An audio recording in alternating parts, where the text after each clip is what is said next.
بالله السميع العليم من الشيطان اللعين الرجيم بسم الله الرحمن الرحيم رب اشرح لي صدري ويسر لي أمري واحلل عقدة من لساني ويفقهوا قولي الحمد لله الصمد الذي لم يتخذ صاحبة ولا ولدا ولم يكن له شريك في الملك ولم يكن له ولي من الذل وكبره تكبيرا اللهم صل على محمد وعلى محمد والصلاة والسلام والتحية والإكرام على سيدنا ونبينا وشفيع ذنوبنا وطبيب نفوسنا رحمة للعالمين أبي القاسم محمد المصطفى اللهم صل على محمد وآل محمد وعلى وصيه وبديره ووارث علمه علم الأولين والآخرين يعصب الدين قال رسول الله صلى الله عليه وآله وسلم في شأنه ضربة علي في يوم الخندق أفضل من عبادة الثقلين اللهم صل على محمد وعلى آله الطيبين الطاهرين المعصومين المنتخبين المظلومين المنتجبين الذين أذهب الله عنهم الرجس وطهرهم تطهيرا اللهم صل على محمد وعلى محمد لا سيما على بقية الله الأعظم روحي وأرواح العالمين لتراب مقدمه الفداء عجل الله تعالى فرجه الشريف وسهل الله تعالى مخرجه الشريف ولعنة الله على أعدائهم أجمعين ملعونين من يومنا هذا إلى قيام يوم الدين أما بعد فقد قال الله الحكيم في كتابه المتين بسم الله الرحمن الرحيم ونريد أن نمن على الذين استضعفوا في الأرض ونجعلهم أئمة ونجعلهم الوارثين صدق الله العلي العظيم اللهم صل على محمد حاضرین گرامی قدر، آج کی اس مجلس عزا کا انعقاد ہمارے انتہائی محترم اور مکرم برادر سید سبط حسن زیدی کے درجات کی بلندی اور ان کی ایصال ثواب کے لیے ہے کہ جو کافی عرصہ تک یہاں ہماری صفوں میں رہے اور انتہائی مخلص اور بڑا صاف گو سید زادہ تھا، اور وہ جب یہاں سے جانے لگے تو مجھے کہہ کے جا رہے تھے کہ میں زیارت امام سید الشہداء علیہ السلام کے لیے یہاں سے جا رہا ہوں محمد وآل محمد، اور دعا فرمائیں کہ اللہ تعالیٰ کی ذات مجھے عتبات عالیہ کی زیارات سے مستفیض فرمائے، کیونکہ ہمارے اسی علاقے کے ہیں اور ان کے بھائی نے سارا انتظام اور اہتمام کیا، تو میرے خیال سے وہ ابھی تک حال سفر میں ہیں، اس لیے کہ جس ارادے اور جس نیت سے وہ گئے تھے سید الشہداء امام حسین علیہ السلام کی زیارت کے لیے، ایک شخص امام صادق علیہ السلام کی خدمت میں آیا اور آ کر بڑے فخر سے یہ بتانے لگا، یبنا رسول اللہ، میں نے زندگی میں 29 حج کر لیے، 29 حج کر چکا ہوں اور ابھی میں 30ویں حج کرنے جا رہا ہوں، 30واں حج کرنے جا رہا ہوں بیت اللہ کے لیے، اور آپ میرے لیے دعا فرمائیں کہ اللہ مجھے خیر سے لے جائے اور خیر سے لے آئے اور میں اپنا 30واں حج بھی مکمل کروں۔ اس جب امام سے التماس سے دعا کی، حضرت کے چہرے پر زردی سی چھائی، حضرت نے اسے ایک چھوٹا سا کوسچن کیا، حضرت نے اس سے پوچھا تو مجھے یہ بتا کہ 29 سال تو برابر حج بیت اللہ کے لیے جاتا رہا، کیا ایک مرتبہ بھی سلطان کربلا کی زیارت کو کیا؟ سلطان کربلا کی زیارت کے لیے گیا؟ کہنے لگا نہیں۔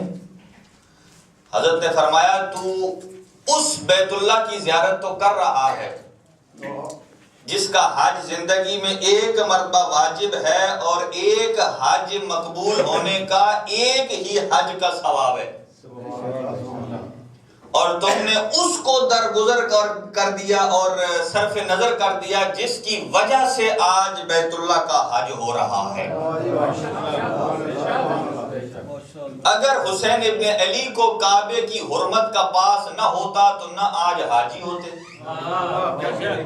نہ آج حرم مطہر کا لوگ طواف کرتے۔ ہاں آپ یوں کہہ سکتے ہیں کہ سید الشہداء نے جب مدینہ چھوڑا تھا، مکہ چھوڑا تھا، تو اس وقت بھی تو کعبے میں کئی لوگ طواف کر رہے تھے۔ اس کا مطلب یہ ہے کہ جن کے دلوں میں حرمت حسین موجود ہے در حقیقت حج بھی انہی کا ہوتا ہے، اور جس کے دل میں محبت حسین نہیں ہے وہ کعبے کا طواف نہیں کر رہا، وہ چکر ضرور لگا رہا ہے۔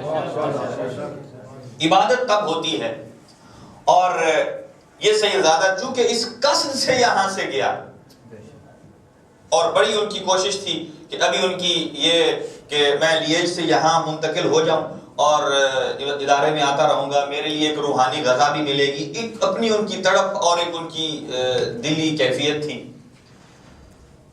چنانچہ خداوند عالم ان کو غریق رحمت فرمائے۔ یقیناً وہ سید الشہداء امام حسین علیہ السلام کی بارگاہ میں ہے، کیونکہ یہ معصوم کی مسلم حدیث ہے کہ اس دنیا میں جو حصول علم کے دوران مر جاتا ہے، علم حاصل کرتے کرتے مر جاتا ہے، آپ نے فرمایا کہ اللہ اس کے علم کو ادھورا نہیں چھوڑتا۔ حصول علم کی کاوش میں اگر مر جائے تو اللہ اسے آخرت میں، یعنی جب مر جاتا ہے تو خلیل خدا کی یونیورسٹی میں ایڈمیشن دے دیتا ہے۔ یعنی حضرت ابراہیم خلیل خدا کا سٹوڈنٹ بن جاتا ہے، یعنی خداوند عالم اس کو اس سعادت سے بھی مستفید کراتا ہے۔ تو ان کے درجات کی بلندی کے لیے اور ان کی فیملی اور خاندان کے جتنے مرحومین ہیں ان کے درجات کی بلندی کے لیے ایک مرتبہ سورہ مبارکہ فاتحہ کی تلاوت۔ بسم اللہ الرحمن الرحیم۔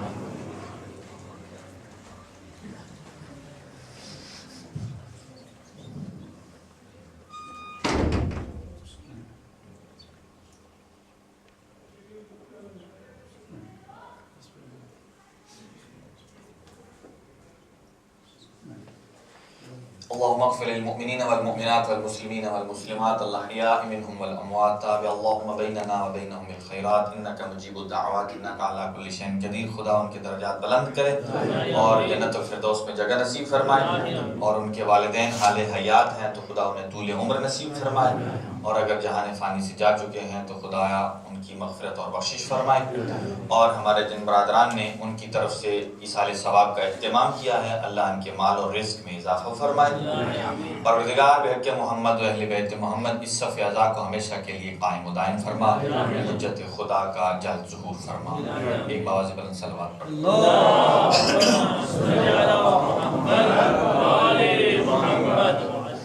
میں نے آپ کی خدمت میں پہلے بھی عرض کر چکا تھا، جس آیت مجیدہ کو تلاوت کیا یہ سورہ قصص کی 5ویں آیت ہے، اور یہ وہ آیت مجیدہ ہے کہ جو حجت خدا کے وجود پر دلالت کرتی ہے۔ چونکہ جب یہ گفتگو ہوتی ہے کہ امام زمان کے موضوع پر بولا جائے تو یہاں دو موضوع مطرح ہوتے ہیں، نکلتے ہیں۔ ایک وجود امام زمان اور دوسرا عنوان ہے معرفت امام۔ تو پہلا موضوع ہے وجود امام زمان، اور یہ صرف مکتب اہل بیت کو یہ طرح امتیاز حاصل ہے کہ ہم وجود امام کے بھی قائل ہیں اور مہدی موعود کے بھی قائل ہیں، کیونکہ کرسچن کہتے ہیں کہ حضرت عیسیٰ موعود ہیں۔ موعود کا معنی ہے جن کا وعدہ کیا گیا ہے اور وہ آئیں گے، اور ہم کہتے ہیں حضرت عیسیٰ موعود سے پہلے مہدی موعود ہے، کہ حضرت عیسیٰ کا وعدہ الہی ہے کہ وہ آئیں گے، اور حضرت امام مہدی علیہ السلام سے متعلق یہ ہے کہ وعدہ الہی ہے کہ وہ آئیں گے تو پھر حضرت عیسیٰ تشریف فرما۔ یہ حدیث آپ کو ہر مکتب کے بک میں ملے گی کہ من مات ولم یعرف امام زمانے ہی مات میتتن جاہلیہ۔ یہ صحیح مسلم نے بھی لکھی ہے، صحیح بخاری نے بھی لکھی ہے، سنن ابن داؤد اور سنن ابن ماجہ انہوں نے بھی لکھی ہے، اس میں کوئی شک نہیں ہے۔ سارے اس بات کے قائل ہیں کہ جو امام کی معرفت کے بغیر مر جائے وہ جاہل مرا۔ لیکن اس سے قبل یہ توجہ کرنے کی ضرورت ہے کہ باقی مسالک میں اور مکتب اہل بیت میں فرق یہ ہے کہ باقیوں میں خلیفہ اور ہوتا ہے اور امام اور ہوتا ہے، وصی اور ہوتا ہے اور ولی اور ہوتا ہے۔ یہ تو امتیاز صرف مکتب اہل بیت کا ہے کہ جو خلیفہ ہے وہی ولی بھی ہے، جو خلیفہ ہے وہی امام بھی ہے، جو خلیفہ ہے وہی وصی خدا بھی ہے، وصی رسول بھی ہے۔ تو یہ متفق علیہ ہے کہ جو امام کی معرفت کے بغیر مر جائے وہ جاہل مرا۔ اب ایک کوسچن پیدا ہوتا ہے، اور بہت سارے لوگوں نے، ظاہر ہے جو بندہ جو کام کرتا ہے اپنے غلط کام کو بھی صحیح کا جواز اور لباس پہناتا ہے، وہ لباس اسے صحیح کا پہنائے گا۔ اب بعد پیغمبر، کوسچن یہ، سرکار دو عالم کی آنکھ بند ہونے کے بعد دنیا کیوں سقیفے میں بیٹھی؟ کیوں بیٹھی؟ جب ان سے پوچھا جائے تو ان کا ریزن یہی حدیث ہے۔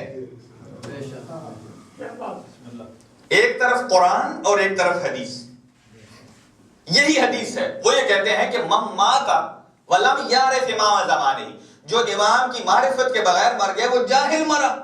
وہ یہ کہتے ہیں ہم نے اس لیے سقیفہ کی میٹنگ بلائی جلدی جلدی تاکہ امام کو معین کریں، اس لیے کہ جب تک امام کی نومینیشن نہیں ہوتی اور ان بیٹوین کوئی مر گیا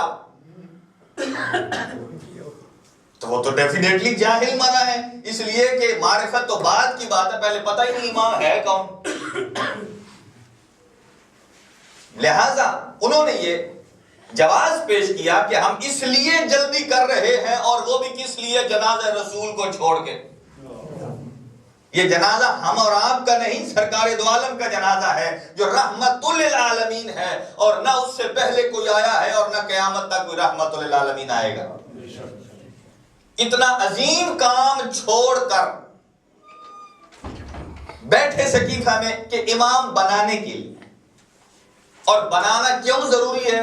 اس لیے کہ جو موجود ہے مسلمان، اگر ایک لمحے کے لیے بھی اسے پتہ نہ ہو میرا امام کون سا ہے تو اس کی معرفت نہیں ہوگی۔ جب معرفت نہیں ہوگی تو جب مر جائے گا تو وہ حلال کی موت نہیں مرے گا، وہ حرام کی موت مرے گا۔ لہذا جلدی جلدی امام بنا۔ اب دوسرا کوسچن یہ، آیا یہ حدیث صرف سرکار دو عالم کے جانے کے 3 دن بعد تک ویلڈ تھی یا قیامت تک کے لیے اس کی ویلیڈیٹی ہے؟ اب بہت ساری چیزیں ایسی ہیں کہ آپ مارکیٹ میں جاتے ہیں، ان کے اوپر ایکسپائری ڈیٹ ہوتی ہے، ان کی ویلیڈیٹی ہوتی ہے، لکھا ہوتا ہے کہ یہ مثلا 2015 2020 تک یہ ویلڈ ہے، اس کے بعد یہ ایکسپائر ہو جائے گی، آپ اسے پھینک دیجئے۔ تو سرکار دو عالم کی جو حدیث ہے وہ 1-2 سال کے لیے تو ویلڈ نہیں ہے، وہ تا قیامت تک کے لیے ہے۔ چنانچہ اب سوال یہ ہے کہ جنہوں نے یہ ریزن پیش کیا کہ جلدی سے سقیفہ میں میٹنگ بلا کے امام کو معین کرو، کہیں ایسا نہ ہو کہ ان بیٹوین کوئی مر جائے تو وہ جہالت کی موت مر جائے، یعنی مسلمانوں کے اسلام کو بچانے کے لیے کسی کی جہالت کی موت کو بچانے کے لیے یہ کام کیا گیا۔ اب سوال یہ ہے کہ اگر یہ حدیث صرف سرکار دو عالم کے دنیا سے جانے کے 3 دن بعد تک ویلڈ تھی پھر تو بات صحیح ہے، اور اگر قیامت تک کے لیے ہے تو پھر سرکار علی ابن ابی طالب کے بعد یہ حدیث کہاں کی کارآمد نظر آتی ہے؟ اس کے بعد تو جتنے مرے ہیں امت مسلمہ کے آج تک وہ پہلے امام ثابت کریں، پھر اپنا اسلام ثابت کریں، پھر اپنی موت کو حلال مرنا ثابت کریں.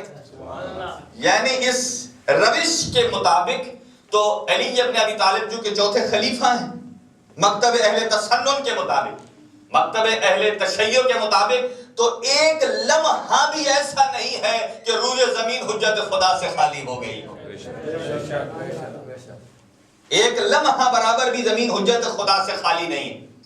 کسی شخص نے کہا تھا چھوڑیے اس مہدی موعود کو پکارنے کے لیے، وہ تو غائب ہے، ہمیں غیب کا علم نہیں. کسی بندے نے اسے خوبصورت جواب دیا تھا، جب اس نے کہا غائب کو چھوڑو، حاضر کو مانو جو سامنے بیٹھا ہے. تو کہا آپ میرے سامنے حاضر ہیں؟ کہا جی ہاں. کہا آپ بتائیے آپ کی پشت کے پیچھے کیا ہے؟ کہا مجھے تو اس کا پتہ ہی نہیں، وہ چونکہ غائب ہے. آپ نے فرمایا کہ ایسے حضور سے تو وہ غائب اچھا ہے کہ جو سامنے حاضر ہوتے ہوئے غیب کو نہیں جانتا. میرا مولا تو وہ ہے جو غیب میں رہتے ہوئے بھی میرے دل کی اتھاہ گہرائیوں سے واقف ہے.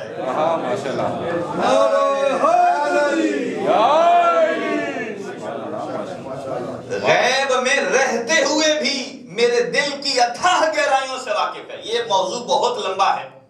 بہرحال امام کا ایک لقب ہے امام صاحب العصر والزمان.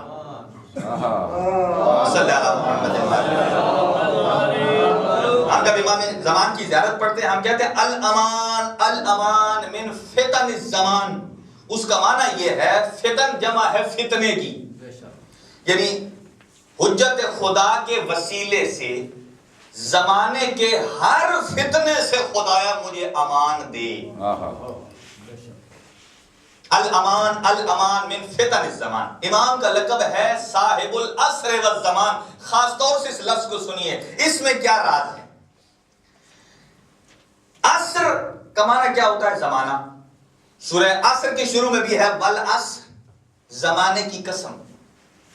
لیکن یہ اس کا ترجمہ ہے مجازی. حقیقی اور اتھینٹک ترجمہ یہ ہے، عصر کا معنی ہوتا ہے نچوڑنا.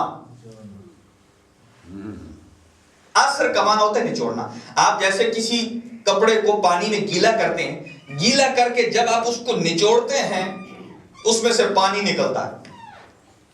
اس نچوڑنے کو کہتے ہیں عصر. یعنی اعصر الثوب، میں کپڑے کو نچوڑتا ہوں.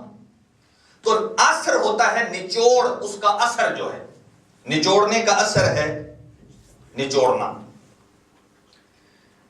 یہ کہاں سے مطلب سمجھ آیا؟ قرآن حکیم نے بتایا کہ اثر کا معنی ہے نچوڑنا. سنیے خاص طور سے اس کو. حضرت یوسف علیہ السلام جب تھے زندان میں، قرآن کہتا ہے دخل معہ السجن فتیان. زندان میں حضرت یوسف کے ساتھ دو اور قیدی آئے جو ینگ تھے، نوجوان تھے، بالکل نوجوان تھے. ان میں سے ایک نے کہا حضرت یوسف سے کہ اے نوجوان، قال احدہما، ایک نے کہا کہ انی ارانی ان اعصر خمرا.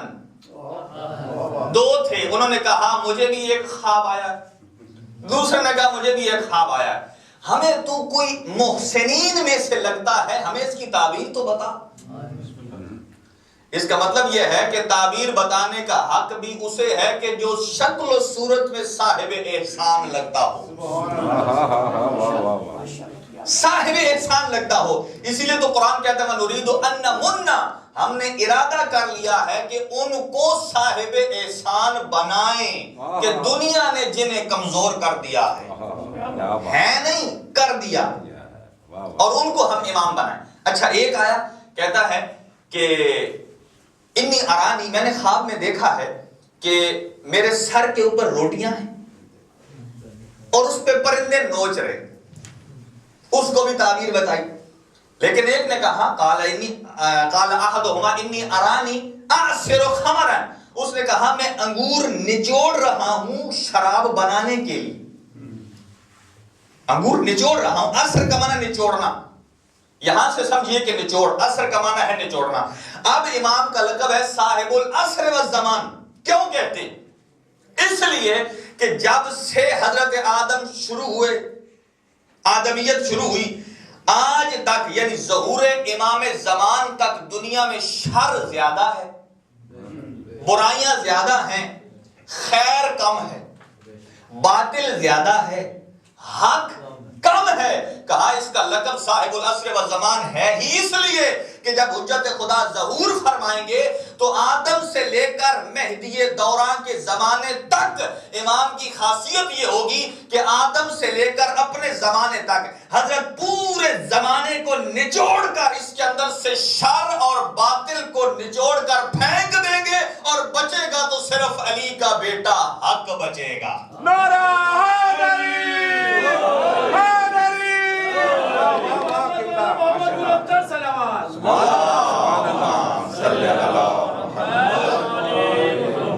کہ امام زمانے کو نچوڑ کر، اس لیے کہ زمانہ آپ اور ہم زمانے کے محتاج ہیں، معصوم زمانے کا محتاج نہیں، معصوم کے اشارے سے زمانہ بنتا ہے۔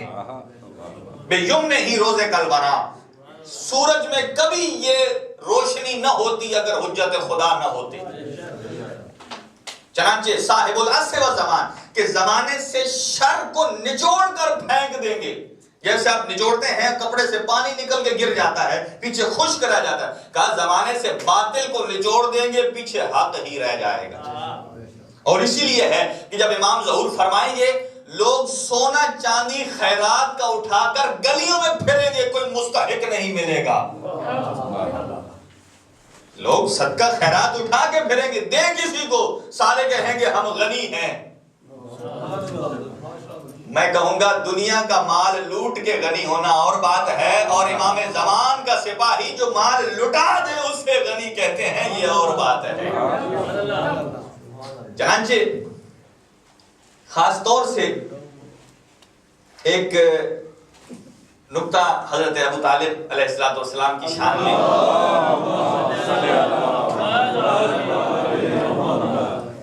کہ سرکار امام زمان اجل اللہ فرجہ الشریف کی جو غیبت ہے،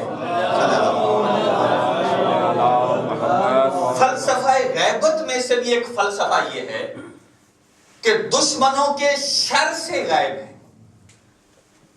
لیکن اپنے چاہنے والوں سے غائب نہیں۔ اور بہت سارے ایسے اولیاء خدا اور مراجع الزام گزرے ہیں جو علم کے دھلے ہوئے تھے، حجت خدا سے جب ملاقات ہوئی لیکن انہوں نے مرتے دم تک سانس بھی نہیں لیا۔ کیوں؟ اس لیے کہ سب علم عرفان لکھتے ہیں یہ ادب عشق کے خلاف ہے کہ کوئی عاشق معشوق سے ملاقات کی خبر دے۔ سبحان اللہ قبلہ، واہ واہ واہ واہ، کیا بات ہے۔ اگر کوئی عاشق ہو اپنے معشوق کی ملاقات کر کے تو پھر ڈھڈورا نہیں پیٹتا کہ میں ملاقات کر کے آ گیا۔ واہ جی واہ، بہت قیمتی جملہ ہے، واہ جی واہ۔ ہاں، اور حجت خدا نے یہ سامنے کہا واضح الفاظ میں، آپ نے فرمایا اگر کوئی میری ملاقات کا علل اعلان کرے تو سمجھو وہ کاذب نہیں ہے، کاذب ابن کاذب ہے۔ واہ واہ، نعرہ حیدری، واہ واہ قبلہ، کیا بات ہے۔ وہ صرف خود جھوٹا نہیں، اس کا باپ بھی جھوٹا ہے۔ ہاں، آپ نے فرمایا میں غیب ہوں، اس کا مطلب یہ نہیں کہ میں آپ سے پوشیدہ ہوں۔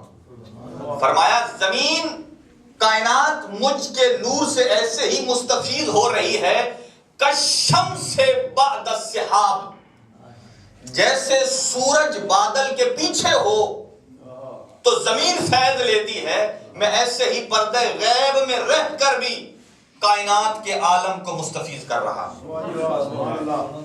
حجت خدا۔ اور حضرت ابو طالب کی شان میں بڑی دیر سے میرا جملہ یہ کل مرا رہا ہے اندر سے کہ میں اسے نکالوں لیکن فرصت نہیں مل رہی، کہ بہت سارے کہتے ہیں کہ حجت خدا کے، میں نے عرض کیا نا کہ دو موضوع ہیں، ایک ہے وجود امام زمان اور ایک ہے معرفت امام زمان۔ معرفت تو بات ہے بعد کی، سرکار نے فرمایا ہے کہ جو معرفت کے بغیر مرے وہ جاہل مرا، لیکن معرفت کا پہلا زینہ یہ ہے وجود کا قائل تو ہو۔ دنیا ابھی تک اس میں ہے کہ مہدی آئیں گے لیکن کہتے ہیں وہ پیدا ہوگا۔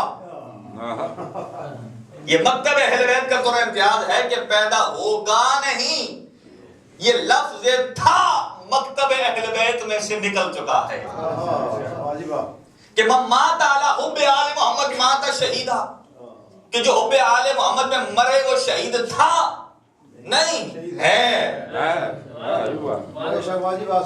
اس لیے کہ زمانے میں گزرا ہوا زمانہ ہوتا ہے ماضی، آنے والا ہوتا ہے فیوچر، موجودہ کو کہتے ہیں پریزنٹ، اور امام ہوتا ہے صاحب العصر والزمان، جو زمانے کا بھی امام ہے، تھا ان کے پاس نہیں ہے۔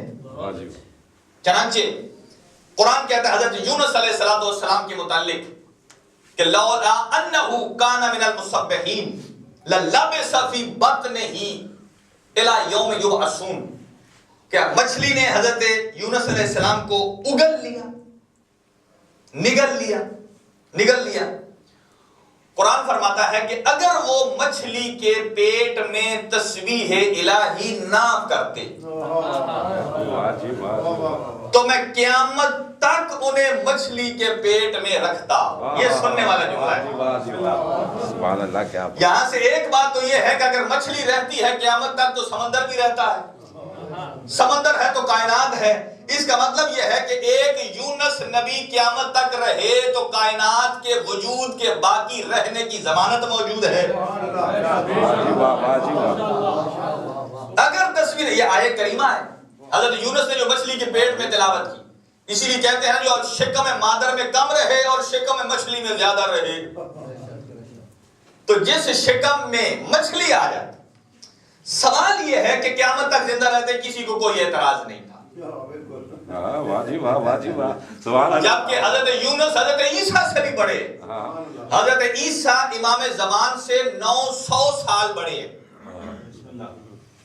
حضرت عیسیٰ امام زمان سے 900 سال عمر میں بڑے، ان کے بارے کسی کو شک نہیں، شک ہے تو حجت خدا کے بارے میں ہے۔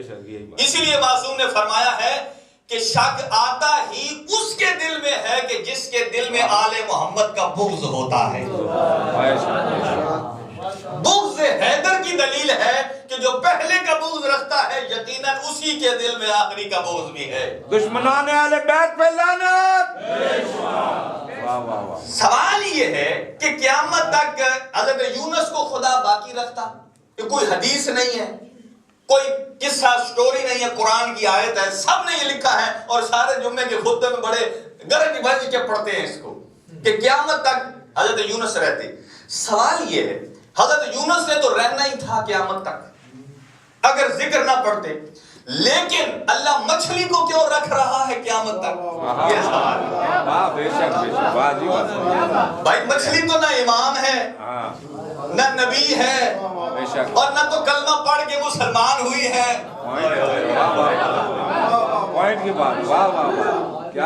آپ کہ مچھلی کو کہ تو نے کلمہ پڑھا نہیں لہذا تو مسلمان نہیں ہے،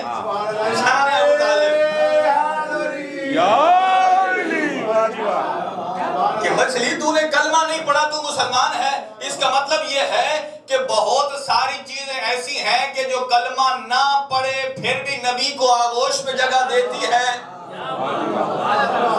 اور کلمہ پڑھے بغیر بھی جو نبی کو اپنی آغوش میں جگہ دے، اس کے بارے اللہ کہتا ہے تجھے قیامت تک باقی رکھوں گا۔ قرآن میں دوسری آیت موجود ہے، هل جزاء الاحسان الا الاحسان۔ اللہ نے فرمایا اے میرا ابو طالب، تو نے میرے محمد کو لمحہ بلمحہ اپنی آغوش میں رکھا، اور یہ کہا لن یصلوا الیک حتی فی التراب دفینا۔ اے ابو طالب، تو نے محمد سے کہا کہ یہ جب تک میں باقی ہوں زمین میں دفن نہیں ہو جاتے، یہ تیرا اور تو کرنا دور کی بات ہے، بال بھی بھیکا نہیں کر سکتے۔ میں کہتا ہوں کہ وہ خدا کہ جس مچھلی نے نبی کو اپنے شکم میں جگہ دی، اسے تو قیامت تک باقی رکھتا ہے، اور وہی خدا کہتا ہے اے ابو طالب، چونکہ تو نے میرے محمد کو پناہ دی ہے، اور میں اگر تا قیامت تیرے بیٹے علی کی نسل کو باقی نہ رکھوں تو میں وحدہ لا شریک ہی نہیں رہتا۔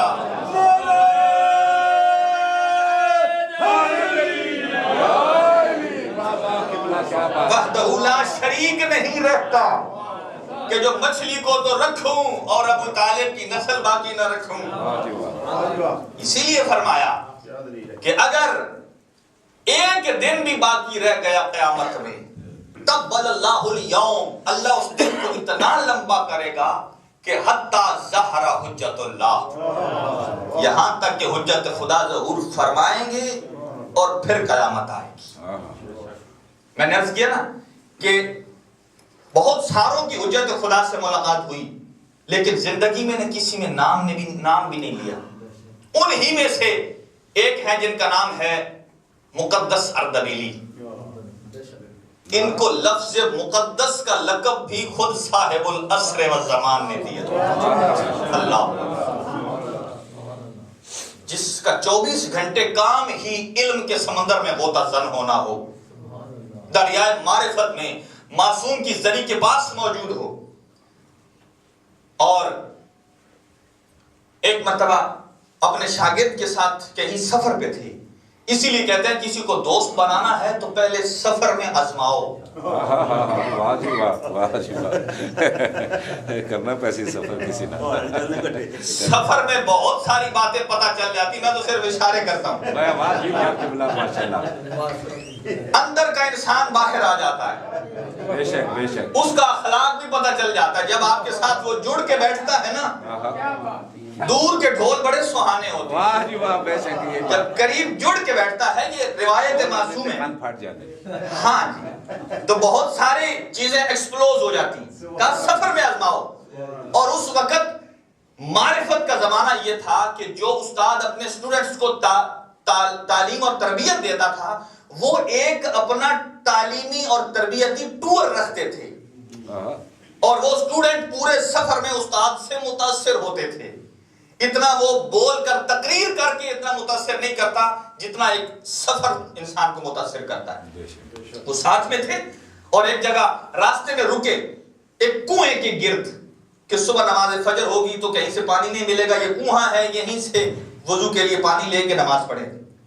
مقدس اردبیلی کے بارے میں یہ ہے، ابھی ان کے اسٹوڈنٹ سو رہے تھے، نماز تہجد کے لیے اٹھے، کنویں میں پانی ڈال لینے کے لیے ڈول ڈالا، اور جب احساس ہو گیا، اندھیرا تھا، کہ رسی بھاری ہو گئی ہے کہ پانی سے ڈول بھر گیا ہوگا، کھینچتے کھینچتے اوپر جب نکل آیا، کیا دیکھا تو وہ پانی کے بجائے سونے سے بھرا ہوا۔ ایسا ہو تو محب علی، سونے سے بھرا ہوا دیکھا تو پریشان ہو گئے، اس سونے کے بھرے ہوئے ڈبے کو اٹھا کر کنویں پہ مارا، پانی کے اندر پھر کہا اے کنویں، میں نے تجھ سے سونا نہیں مانگا، میں نے تجھ سے وضو کے لیے پانی مانگا ہے، وضو کے لیے پانی مانگا۔ پھر دوسری دفعہ نکالا، جواہرات نکلے، پھر ایسے ہی مارا، جیسے وہ پانی کے ڈبے کے جب الٹا ڈبہ ہو نا، بھرا ہوا ہو، پانی پہ جا کے جب لگتا ہے تو اس کی ایک آواز آتی ہے۔ اتنے میں ایک اسٹوڈنٹ کی آنکھ کھلی، اس نے دیکھا کہ میرے استاد، جب دوسری دفعہ وہ نکلا، کہا مجھے جواہرات نہیں چاہیے، مجھے پانی چاہیے۔ چنانچہ تیسری مرتبہ پانی نکلا، اور انہوں نے خود وضو کر کے ہر اسٹوڈنٹ کے پاس وہ پانی کا ڈبہ بھر کے اس کے سرانے پہلے رکھا، رکھ کے استاد اسٹوڈنٹ کو جگاتا ہے، اٹھو نماز شب کا وقت ہو گیا، یہ پانی پڑا ہے، باوضو ہو جاؤ۔ وہ مقدس اردبیلی جب بھی علمی مشکل ہوتی تھی، بس آخری بات ہے میری، جب بھی علمی مشکل ہوتی تھی حرم امیر المومنین میں جاتے تھے، 2 رکعت نماز حاجت پڑھتے اور اپنا مسئلہ مولا کو بیان فرماتے، مولا یہ میرا مسئلہ ہے، یہ مشکل ہے، اور اس کا حل ملتا۔ اور ایک دن گئے نماز فجر سے پہلے حرم میں، امیر المومنین نے اس مسئلہ دریافت کرنے کے لیے جب سوال پوچھا تو جواب میں یہ آیا کہ آج یہ جواب مجھ سے نہ پوچھ، جا اور مسجد سہلہ میں اپنے وقت کے امام سے پوچھ۔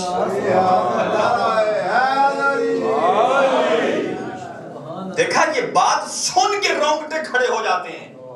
خدایا ہماری ان گناہگار آنکھوں کو بھی ایمان کی زیارت نصیب فرما۔ اور اب ایک وہاں جب گئے تو شاگرد نے وہ مسجد میں نکلتے داخل ہوتے دیکھا، اور اس شاگرد سے قسم لی، کہا کہ جب تک میں زندہ ہوں تیری لب پہ یہ الفاظ نہیں آنے چاہیے۔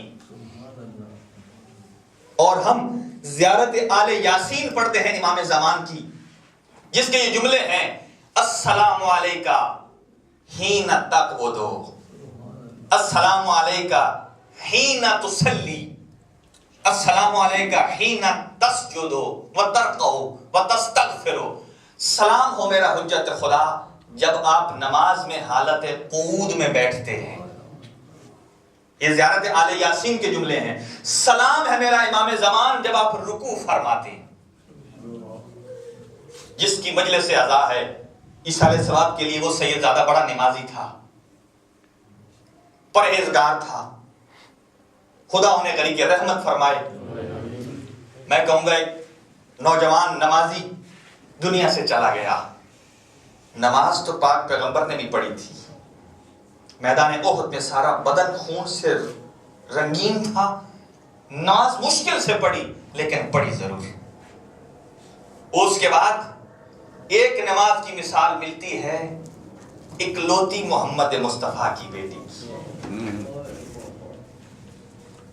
کہ ہاتھ شکستہ ہے، پہلو پہ رکھا ہوا، مرتے دم تک نماز قضا نہیں کی۔ دوستو مجھے اتنا بتائیے، 4.5 سال کی تھی اس وقت ثانی زہرا، بی بی ام کلثوم سے بھی کم ہوں گی۔ مجھے خود فیصلہ بتائیے یہ جملہ سن کر کہ جس بی بی کا ہاتھ ٹوٹا ہوا ہو اپنے بچے حسنین کو کیسے نہلاتی ہوگی، کیسے لباس تبدیل کرتی ہوں گی، کیسے نہلاتی ہوں گی۔ میں کہتا ہوں قربان جاؤں اے فاطمہ زہرا تیرے شکست کا پہلو پہ۔ اور اس کے بعد جب نماز پڑھی، حسین ابن علی نے جب سر سجدے میں رکھا تو پھر خود نہیں اٹھایا۔ اور کربلا کے بعد نماز کی جو مثال رقم کی نا ثانی زہرا نے، شب شام غریبہ کو کھلے آسمان تلے بے مقنع و ردا اسی خاک کربلا سے تیمم کر کے جس میں بھیا کا خون ملا ہوا ہے، اور سارے اہل خانہ کو بلا کر اور ایک جو جملہ کہتی ہے اللہم تقبل منا ھذا القربان، اے اللہ ہم سے اس قربانی کو قبول فرما۔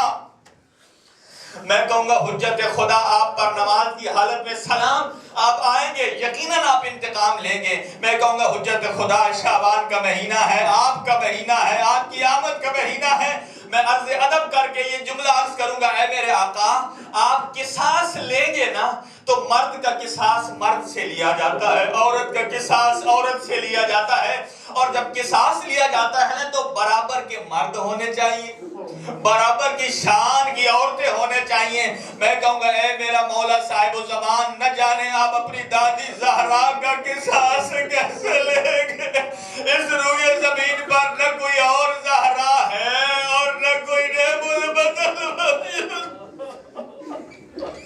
میں کہوں گا مولا نہ جانے کربلا کا آپ کیسے قصاص لیں گے کہ جب شام غریبہ کو، کہ جب گھوڑوں کی ٹاپوں سے جب لاشیں پامال کیے گئے، نہ جانے اس کو کیسے آپ بدلہ لیں گے۔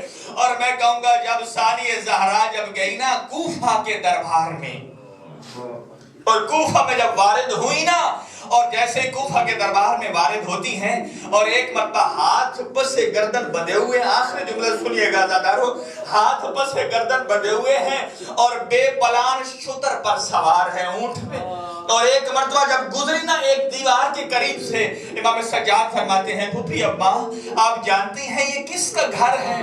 کہا نہیں بیٹا، کہا یہ حبیب ابن مظاہر کا گھر۔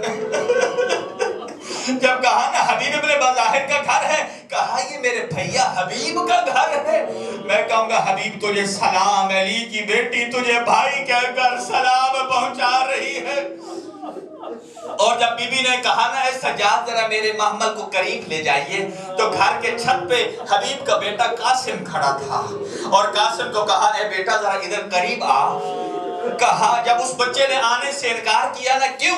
اس لیے کہ بی بی کے سر پہ پتھر لگ لگ کے نا خون جب چہرے پر آ چکا تھا، بچہ ویسے ہی خائف ہو جاتا ہے۔ کہا بیٹا قاسم تو ڈر نہیں، اور میں تیرے باپ کو بھی جانتی ہوں، تیری ماں کو بھی جانتی ہوں، اور تو جا اور اپنی ماں سے کہے کہا کہ تیری ماں کہاں ہے؟ کہا وہ نیچے حجرے میں قرآن کی تلاوت کر رہی ہے. آخری جملہ ہے قرآن کی تلاوت کر رہی ہے. کہا ماں سے کہہ جا کے کہ کوئی ایسی قیدن ہے کہ جو تجھے بھی جانتی ہے میرے بابا کو بھی جانتی ہے, وہ تجھے سلام کہہ رہی ہے اور کہتی ہے ایک بات کرنی ہے تجھ سے, تعزیت کرنی ہے. جب بچہ گیا نا اور واپس جب پلٹ کر آیا اور چند لمحے گھوڑے کی اونٹ سے چند قدم آگے بڑھ چکا تھا اور بی بی مڑ مڑ کے دیکھ رہی تھی کہ ابھی حبیب کا بیٹا نہیں آیا.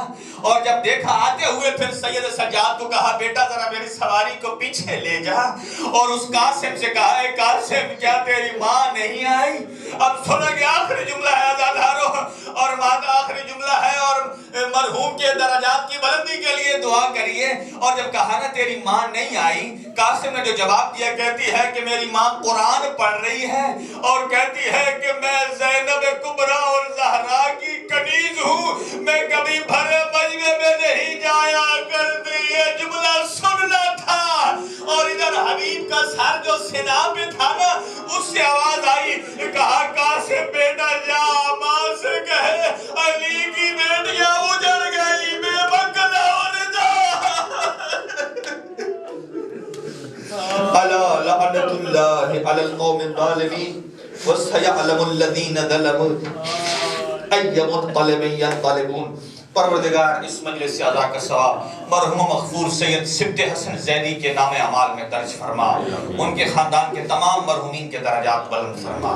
پروردگار ان کے لواحقین کو صبر جمیل عطا فرما.